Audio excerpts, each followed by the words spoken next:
If you can have a second chance at life, would you finally get things right? Would you do all that it takes to undo all the past mistakes? Would you take the time to learn everything that you never knew? Would you do all the things that you never had courage to do? There are many things in my life that I would like to change. I have a lot of regrets and mistakes that I've made. There are opportunities that I have taken. Too many wrong choices that I have made. I wish that I could right all my wrongs and find the places where I truly belong. I want a second chance at life. I am gonna live it the best way. Texas is the largest state in the continental United States. Houston is the largest city in Texas. Houston houses more than 2.3 million residents and is the fourth largest city in the United States. It's been number 1334353. Right now, I have served 10 and a half years on a 15-year sentence. I'm almost at the end of my extent of this term. So right now I'm at Caravans Unit. It's been a big change. It's been a big change moving through the process of how I've lived my life in the prison versus outside into society.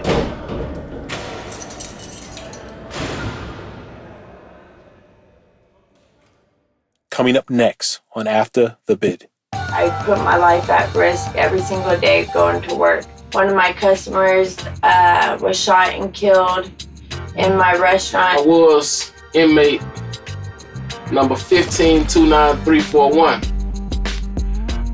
The 1,529,341st victim of the state. Hi, my name is Cassie. My SPIN number is 0216691. I am from Columbus, Texas. I grew up there. It's a very small town. I lived there with my dad and my stepmom and my sisters. I moved to Houston 12 years ago when I got taken away from my dad from CPS. I'm in the process of trying to get my life together. I go to church. I have a roommate that is my mentor, and I'm trying to get back on the right track. I didn't get much sleep last night again, so here I go. I gotta get ready. I gotta make sure my daughter's taken care of. I'm tired. Put my life at risk every single day going to work. Recently, one of my customers was shot and killed in my restaurant, and my best friend got shot 3 times, and the customer died. And I came back to work the very next day, and I still continue to work just to provide for my daughter.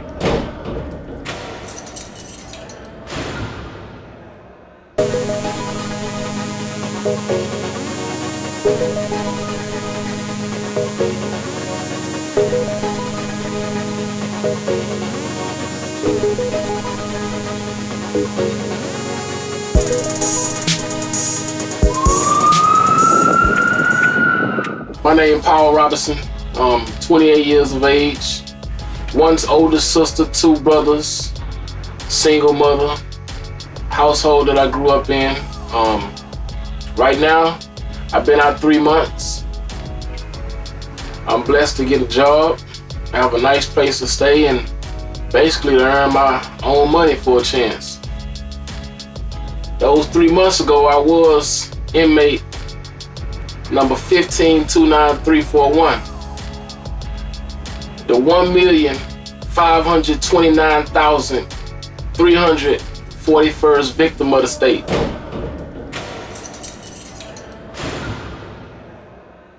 Not only is Texas the largest state in the continental U.S., but it is also home to the largest prison population.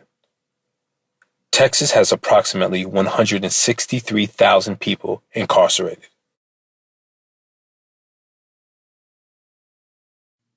Coming up next on After the Bid. Time I get to put on a belt, in a long time, because they got rid of belts a long time ago, because dudes used to put locks on them and beat people. So I didn't find myself falling into platform of institutionalism as you might find with some people, and to some degree I can't knock that. Because some people are not going home. That is their reality.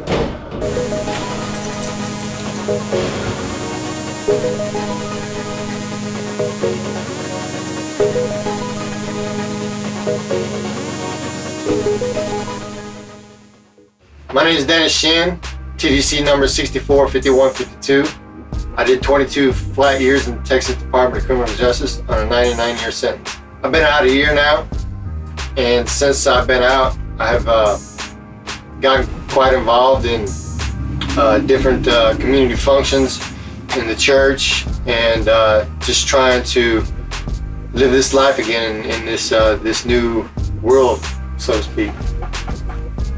I just got up and I'm starting to get dressed, get ready. It's kind of a new experience. You know, I haven't had a button-up shirt in over 20 years. And when I first came in the system, you know, they had button-up shirts, but they had shortly got rid of them. Actually, it's the first time I get to put on a belt, you know, in a long time, because they got rid of belts a long time ago, because, you know, dudes used to put locks on them and beat people to death with them.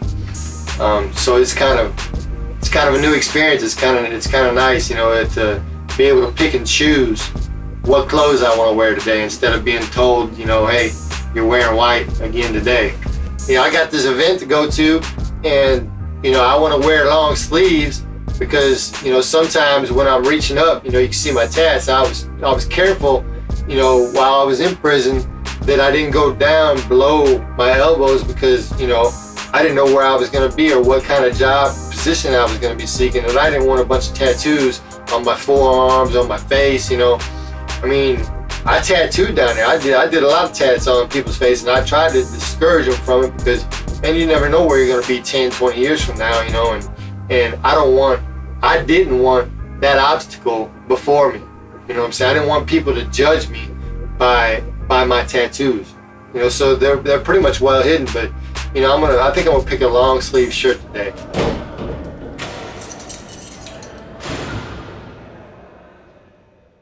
There are several types of violence within a prison, and various reasons why violence can take place. Violence include aggravated assault, theft, forcible rape, manslaughter, and murder. At some point, you turn off society. At least I did. Turn off loved ones in my mind to deal with the present. The reality of your present situation is that, you know, you're not going home for a long time. That was my reality. So I had to find a real way to deal with that. And the way how I dealt with that was simply shutting off society. Shutting off society, moving from unit to unit.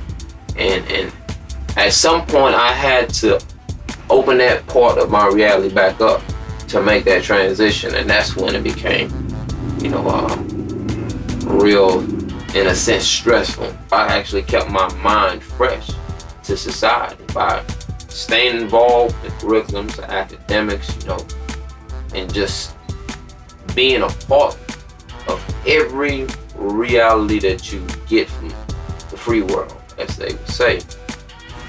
And whether it was reading, exploring different methods to liberate myself, you know, and that helped a whole lot. It really did, because I didn't find myself falling into platform of institutionalism as you might find with some people. And to some degree, I can't knock that, because some people are not going home. That is their reality. So that's the best fit to that picture. But you have to be strongly careful, in which I had to find myself being strongly careful of falling into the hearts of good men, but the mentality of sour personalities. They out the whole time of my incarceration. Believe you me, I've seen it all. But I've made a decision. I made a decision then, and I still make that decision now. That decision I made then was not to get involved with everything that you have in prison. You know, you have practically everything in prison that you have out there in society. And I made a decision not to smoke, do drugs, deal drugs, get involved in any of those things, because I felt at that point of my father passing, I had to do something now. It was more important now for me to change for myself, you know. Not for anybody else, because I realized that when you're incarcerated or you're down, the world is not going to stop for your hurt. So at some point, you have to really start asking yourself, what are you doing this for? Why are you doing it for? The mission and the purpose is essentially important. So I realized that, and from there was on a constructive path of just staying focused, heading in the right direction. Coming up next on After the Bid. The more important years of my life, out of the 6.5, the last 4, that's when I got real with myself. Man, I got a 6-blade razor that is so. If I can go back, take it all back, honestly to tell you, I wouldn't. Because I feel that I'm a better person, mentally, physically, and spiritually. And I learned a lot of stuff. I learned who I am. And once you learn who you is, then to depict another person is pretty easy. Pretty much while I was down there, the more important years of my life, out of the 6.5, the last 4, that's when I got real with myself. Pretty much, I stopped messing with all the foolishness, the gambling, stuff like that, you know. And I got into them books, reading. Did a bunch of reading down there to better myself. The thing about the past is it's always the future. And for my future, I gotta set up my foundation right. I did a lot of thinking while I was locked up. A lot of thinking. And this is my time to put all those plans and goals into action. I gotta be patient. Patient in everything in life, because if anything you rush, it's gonna come out wrong. Baking the cake, cooking, anything, drawing, if you rush it, it's gonna come out wrong. So just with that, I know I gotta keep pushing. I gotta stay focused. Now I'm working at Mainstay Suites. It's over here on the southeast side. You know, I'm originally from Acres Home, the north side, so that's a big change. That's a big change. Even though in Houston, Texas, H-Town, pretty much every little neighborhood pretty much got their own similarities. And I see a lot. So it's not too much people can miss me on that aspect. Even though it's in the hood, right down the street, they do the same as up in Acres Home. Rob you, kill you, steal, drugs, prostitution, all of that, but I'm just distancing myself from that. Like right now at the hotel, I do maintenance. It's pretty easy, pretty laid back. Just general handyman work, you know, fixing light bulbs, changing them out. If the desk scratched up, put a little piece of the polish, patch it up, caulking tubs, things of that nature, you know. Stuff that pretty much every man needs to know if you really want to, you know what I'm saying, take care of it yourself. If I plan on getting a house and everything break down or repairs, I'm gonna know how to do that myself. I have come to the job with a little experience from, you know, growing up. Stepfather taught me how to, you know, work with tools and fix anything. So I brung that part, but also I got some more experience to learn because I got 2 old school co-workers and they got a lot of skill in trades and labor. The mirrors are just a piece of plexiglass with some like aluminum foil behind them, and it's really hard to see a real good image of yourself. And so being able to stand in front of a mirror and really get a good reflection of yourself, man, it's different. You know, being able to put on some cologne for the first time, and man, just to have a nice razor. You know, the razors down in prison, man, they chew you up. I mean, it's just, man, I got a 6-blade razor that is something. It's cool being able to go to the kitchen and just be able to grab what you want to eat. You know, I don't mind cooking, so I get the opportunity to make something to eat, whatever I want. There's a store right down the street, so I can go to the store and grab something, anything I want, you know, instead of, you know, having to wait for commissary or go down to commissary and they're out of something or out of this, you know, and all the choices and everything there, it's all the same, you know. I mean, after eating out of the same commissary for 20-some years, it gets old, you know. You just like, man, you know, it's a routine. Right now I'm on the way to parole office and I'm going to make my monthly deposit. You know, I gotta go give a piss test once a month, but you know, hey, it's cool. It really ain't nothing, man. I'm clean and I'm doing what I'm supposed to be doing, and you know, I don't mind doing that. It's a hell of a trade-off from where I was at. You know, I'd rather be out here and doing a piss test once a month than just sitting behind a cage, you know.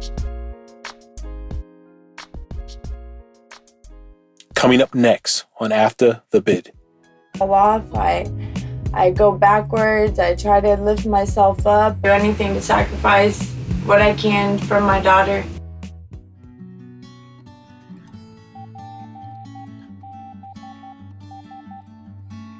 I have a 4-year-old daughter that I'm fighting custody for.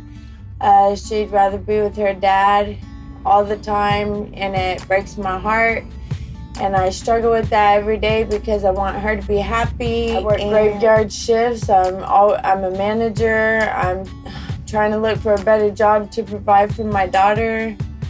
I try to do everything I can in abusive situations, and I want to change my life around. Right now, I have a roommate. I go to church. I'm trying to do the right thing. I fall off. I go backwards. I try to lift myself up. I struggle. I do anything to sacrifice what I can for my daughter, just so she can be happy, so I can have the life that I dreamed of. And my life is becoming married, having kids, and being committed to one person. Over 2.7 million children under the age of 18 have a parent in prison or jail. In the early summer of 2013, the Children's Television Workshop producers of Sesame Street introduced Alex, a Muppet with an imprisoned father.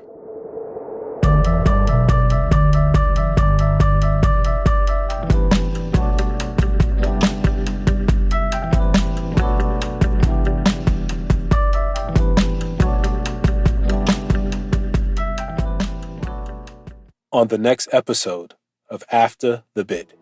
I'm going home soon, and I mean real soon. Everybody really is in the form of getting pacified when they get out. So I was holding on the little handrail. I got the seatbelt. I done pulled that boy a little more tighter. You know, it's already tight around here. I done strapped up just in case. If he wants to play dirty in court and try to throw my past in my face and stuff, I'm gonna issue that DNA test. I'm gonna do a DNA test and say, how can Chloe's biological father not have rights? He deserves rights. He's a biological father. 44 Magnum. This is real talk from the heart. How many times have you struggled just to take care of your mother? And your sister doing bad like your brother, just to stay above the water, you hustle. How many times have you missed sleep? Cause you refuse to accept defeat. Trying to get it to get back on your feet. Keep pushing, never let your knees buckle. I got my feet on the ground, in my head in the sky. And just to get around, I feel I gotta be fly. Cause daddy wasn't around.